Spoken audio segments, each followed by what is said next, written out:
Welcome to சமைத்து ருசி segment. நம்ம இன்னைக்கு சுவையான பால்கோவா எப்படி பண்ணுறதுன்னு பார்க்கலாம். ஃபஸ்ட் அதுக்கு தேவையான இன்க்ரீடியன்ட்ஸ் பார்த்துக்கோங்க. பால்கோவா பண்ணுறதுக்கு ஃபஸ்ட்டு ஒரு அகலமான பாத்திரம் எடுத்துக்கோங்க. நான் இன்னைக்கு 1/2 லிட்டர் பால் எடுத்துக்கிறேன்.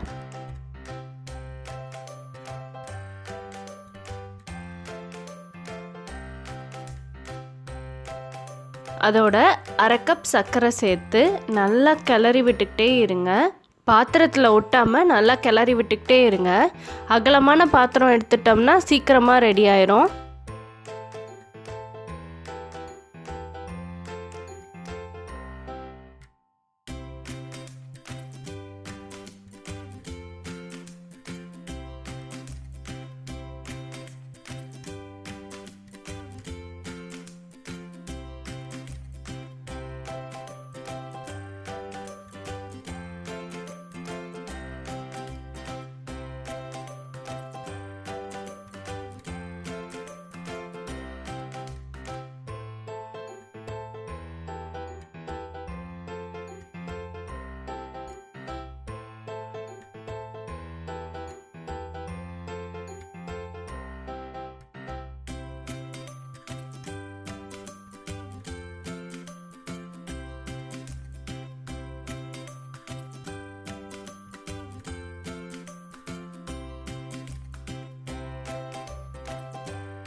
இப்போ 20 நிமிஷம் கழித்து பால் நல்லா கெட்டியாகி பால்கோவா கன்சிஸ்டன்சிக்கு வந்துடுச்சு.